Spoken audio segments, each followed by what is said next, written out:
이 소득세 신고와 사업자 등록을 해야 합니다. 2020년 6월 1일 이 과세 기준일이죠. 신고를 해야 되는 거예요. 소득세에 대해서. 그러니까 세금 더 내야 된다는 얘기예요. 불이익을 받을 수도 있다라고 하는데요.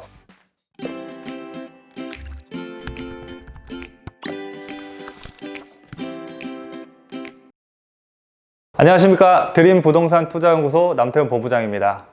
내년 2020년이죠. 1월 21일까지 주택임대사업자를 등록하지 않은 사람들도 사업자 등록을 반드시 해야 한다고 합니다.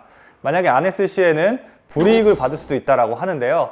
그래서 도대체 어떤 내용인지 알아보는 시간 갖도록 하겠습니다. 자, 본 영상 시청하시기에 앞서서 구독하기와 좋아요, 알람 설정 버튼 눌러주시고 시청 부탁드리겠습니다. 자, 오늘 영상 본격적으로 시작하기에 앞서서 먼저 정부에서 발표한 보도자료 먼저 보시고 시작해 보도록 하겠습니다. 자, 보도자료 한번 볼게요. 자, 이게 지금 2019년도 10월 28일 지난달 말에 나왔던 보도자료입니다. 국세청에서 발표한 보도자료인데요. 이 보도자료의 내용이 뭐냐면 주택임대소득자는 이 소득세 신고와 사업자 등록을 해야 합니다 라고 보도자료를 발표했어요. 자, 그래서 도대체 이 주택임대소득자라는 사람이 어떤 사람이냐를 먼저 알아야 될 거잖아요. 그래서 제가 한번 어떤 사람인지 준비해 봤습니다. 2주택 이상의 다주택자가 주택임대소득자입니다. 자, 그리고 2주택 이상의 다주택을 보유하고 있으면서 내가 거주하고 있는 주택 말고 나머지 주택을 이 임대로 주고 있는 사람을 말하는 거예요. 자, 여기서 임대란 전세든 아니면 월세든 어떤 형태로든 이 임대를 주고 있는 사람을 말하는 겁니다. 자, 그런데 이렇게 다주택으로 임대를 주고 있는 사람들 중에 임대사업자 등록하신 분들 있죠? 주택임대사업자를 등록하신 분들은 제외하고요. 등록하지 않은 분들을 이제 주택임대소득자라고 부르는 거예요. 자, 그래서 이 지금 주택임대소득자랑 여기에 나왔던 이 주택임대사업자랑 이게 좀 용어가 비슷합니다. 그래서 헷갈리시는 분들이 많이 있어요. 도대체 차이점이 뭔가 한번 짚어보고 또 갈게요. 자, 주택임대사업자를 먼저 볼게요. 자, 주택임대사업자는요, 많은 분들이 이제 다주택을 갖고 계신 많은 분들께서 세금 혜택 보기 위해서 많이 고려하셨던 거예요. 그리고 등록도 실제 많이 하셨는데, 자, 이거는 시군구청에다가 등록을 하죠. 그리고 현재는 이제 전산이 통합됐기 때문에 구청에만 등록을 해도 되지만 과거에는 세무서에도 사실 등록했었어야 했어요. 자, 요건데 우리가 임대사업자를 등록하면은 뭐가 있죠? 세금 혜택이 있어요. 자, 그런데 마냥 혜택만 주는 것은 아니죠. 지켜야 할 것이 있어요. 임대 의무 기간, 4년 혹은 8년 임대 의무 기간 있죠? 그 기간 안에는 내가 팔 수가 없어요. 팔고 싶어도. 자, 그리고 내가 그 임대 의무 기간을 지키는 도중에 임대를 줄 때는 임대료의 상승에 제한이 있습니다. 이러한 사항들을 내가 지켜야지만 세금 혜택을 볼 수가 있는 게 바로 이 주택임대사업자입니다. 자, 그런데 그러면 주택임대소득자는 뭐냐? 얘는 앞에 말했던 임대사업자와는 다르게 시군구청에다 등록하는 게 아니라 세무서에 가서 사업자 등록을 하시는 거예요. 자, 이해하기 쉽게 우리가 어떤 사업을 할 때, 뭐 장사를 하든 뭐 어떤 사업을 할 때 소득이 발생하기 때문에 그 소득에 대한 세금을 내야 되잖아요. 그렇기 때문에 보통 사업을 시작하기 전에 그 사업자 등록을 그 관할 세무서에다 가서 합니다. 자, 그걸 말하는 거예요. 내가 주택을 임대해가지고 소득이 발생했기 때문에 그것에 대한 세금을 내겠다라고 하는 그 사업자 등록을 하는 절차를 말하는 겁니다. 그리고 얘는 앞서 우리 주택임대사업자하고는 좀 틀리죠. 임대 의무 기간이 없어요. 그냥 자기가 팔고 싶을 때 그냥 팔면 되는 겁니다. 자, 그리고 임대료 상승 제한도 없죠. 뭐 임대료 내가 새로 임대차 계약을 썼을 때 내가 원하고 싶은 임대 금액에 임대 놓으시면 돼요. 자, 대신에 다주택이면 세금 혜택이 없죠. 자, 최근에 서울에 같은 경우에는 다 규제 지역이기 때문에 여러 개의 주택을 보유하신 분들이 주택을 팔게 될 경우에 양도 차익이 발생해서 양도세가 나왔을 때 양도세가 중과되잖아요. 그런 것도 어쩔 수 없이 다 중과된 세금으로 내야 되는 거죠. 세금 혜택이 전혀 없어요. 이러한 지금 차이점들이 있습니다. 자, 그런데 지금 이 사태가 갑자기 왜 조용하다가 갑자기 왜 이런 상황이 나왔을까? 왜 갑자기 이게 이슈가 됐냐? 한번 알아볼게요. 이거를 갑자기 왜 등록하라고 이렇게 나왔냐면요. 제도가 좀 바뀌었어요. 소득세법이 개정이 됐는데요. 어떤 부분이 개정이 됐냐면 다 2018년도까지는요. 임대소득 연 2천만 원 이하의 임대소득에 대해서는 이게 비과세가 됐습니다. 비과세가. 세금이 나오지 않았어요.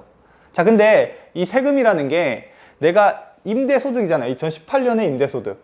그러니까 2018년 1년 동안의 임대로 놨을 때 나온 소득을 다 합산해가지고 그 다음 해인 2019년에 신고를 하는 겁니다. 그래서 내가 2018년 한 해 동안 얼마 벌었어요. 이렇게 신고를 하는 그렇게 해서 세금을 내는 거예요.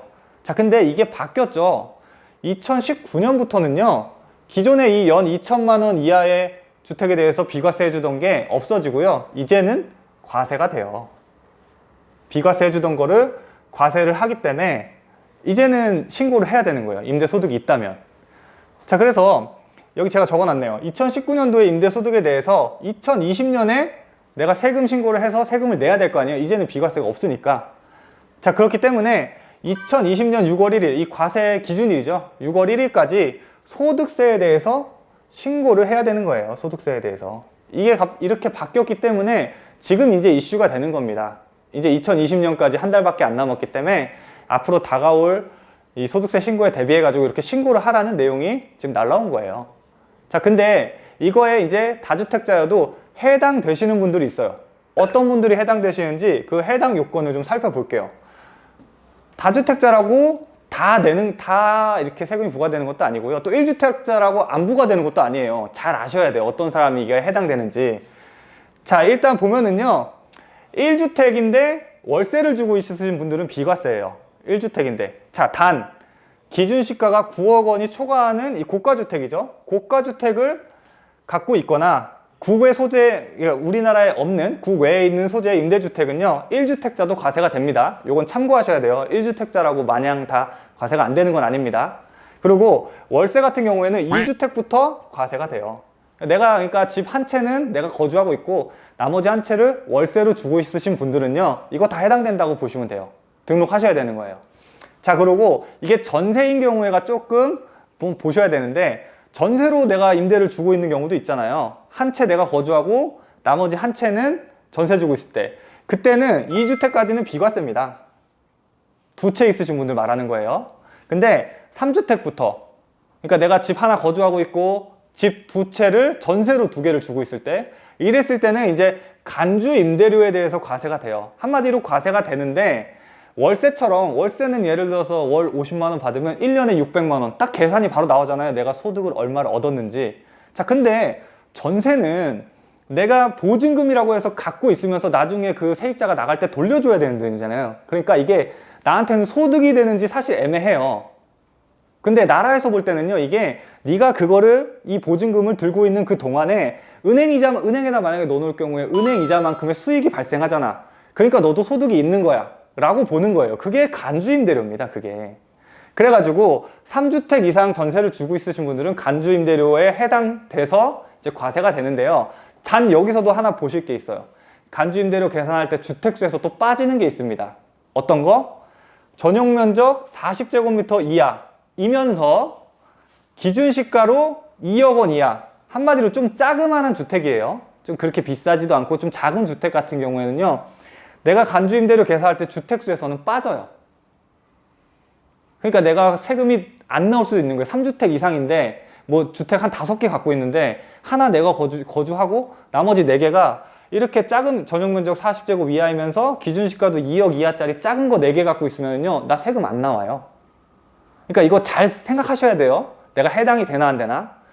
자, 그리고 앞전에 설명해 드렸는데 올해부터 이제 임대소득 2천만 원 그 이하여도 소득이 과세가 된다 그랬죠. 근데 과세되는 방법이요, 이렇게 돼요. 2천만 원 이하일 경우에는 종합과세와 분리과세 중에 선택해서 내가 세금을 낼 수 있습니다. 그리고 2천만 원이 넘어서게 되면 무조건 다 종합과세예요. 자, 종합과세라는 건 뭐냐면은, 이해하기 쉽게 설명하면, 내가 만약에 직장 다니고 있으면 근로소득 있죠? 근로소득. 그리고 직장을 다니는 이 직장인인데 주택이 여러 개 있을 수 있잖아요. 그런 분들이 내가 근로소득도 있으면서 여러 주택을 임대해놨을 때 그 임대소득, 그 나오는 거를 합친 거, 전체 소득을 합쳐서 돈 내는 게, 세금 내는 게 종합과세예요. 그리고 이 분리과세라는 거는 내가 그 근로소득도 있고 임대소득도 있는데 임대소득에 대해서만, 그 금액에 대해서만 세금을 내는 게 분리과세입니다. 이해하기 쉽게. 그러면은 분리과세로 하면 아무래도 세금이 좀 적게 나오겠죠. 전체를 내가 버는 모든 소득에 대한 세금을 한꺼번에 계산하는 것보단 적게 나올 수밖에 없어요. 그래서 이런 분들이 해당이 되시니까 내가 해당이 되나 안 되나 꼼꼼하게 좀 체크를 하셔야 돼요. 자, 그리고 지금 보면은 주의사항이 있습니다. 이거 내가 이렇게 해당되는지 안 되는지를 먼저 잘 살펴보신 다음에 등록을 무조건 하셔야 돼요. 근데 만약에 내가 등록을 안 했다, 미등록을 했다 그랬을 때는요, 임대소득의 0.2%의 이 가산세가 부과가 돼요. 가산세. 그러니까 세금 더 내야 된다는 얘기예요. 기존에 안 내고 있던 거 갑자기 내라고 해서 지금 세금 내기도 싫은데 여기에 가산세까지 부과가 돼요. 그러니까 꼭 챙기셔야 됩니다. 이번에 등록하시는 거 챙기셔야 되고, 자, 이거 언제까지 등록해야 되냐? 2020년 내년이에요. 내년 1월 21일까지입니다. 1월 21일까지 관할 세무서에다가 사업자 등록을 반드시 하셔야 돼요. 이거 안 하시면 가산세 물리겠다는 거예요. 사업자 등록 꼭 하셔야 됩니다. 1월 21일까지. 자, 그리고 이번에 보도자료 나온 거에 또 한 줄 좀 중요한 내용이 있었네요. 이게 산출세. 그러니까 실제로 그러니까 그 세금이 나왔을 때요, 내가 임대소득 얼마 있으면 그거에 대해서 바로 세금 계산하는 게 아니고요, 이제 공제할 수 있는 부분들이 있습니다. 공제할 수 있는 부분 다 공제하고 최종적으로 나오는 게 이제 세금이에요.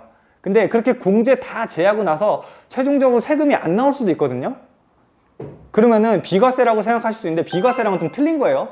세금이 원래 나오는 건데 내가 공제를 받았기 때문에 세금이 안 나오는 거지 애초에 세금 부과되지 않는 게 아닙니다. 그러신 분들도 산출세액이 설사 없다 하더라도 미등록하면 가산세가 나올 수 있어요. 자, 그렇기 때문에 설사 내가 실제로 낼 세금이 없다 치더라도 꼭 등록은 하시라는 겁니다. 자, 그래서 오늘 준비한 내용은 여기까지입니다. 부동산으로 투자를 해가지고 내가 돈을 벌더라도 이렇게 바뀌는 세금제도 정확하게 이해 못하면 오히려 손해볼 수도 있어요. 기분 좋게 시세 차익 얻고 또 임대소득 얻었는데 거기에 세금 갑자기 가산세로 해서 내라고 하면 기분 나쁘잖아요. 그러니까 이런 부분들, 바뀌는 제도들 같은 거 잘 아셨다가 내가 손해보는 일이 발생하지 않도록 하셨으면 좋겠습니다. 자, 오늘 준비한 영상은 여기까지입니다. 오늘 준비한 영상이 좋으셨다면 구독과 좋아요, 또 알람 설정 버튼까지 눌러주시기 바랍니다. 저는 다음에 더 좋은 영상으로 찾아뵙도록 하겠습니다. 감사합니다.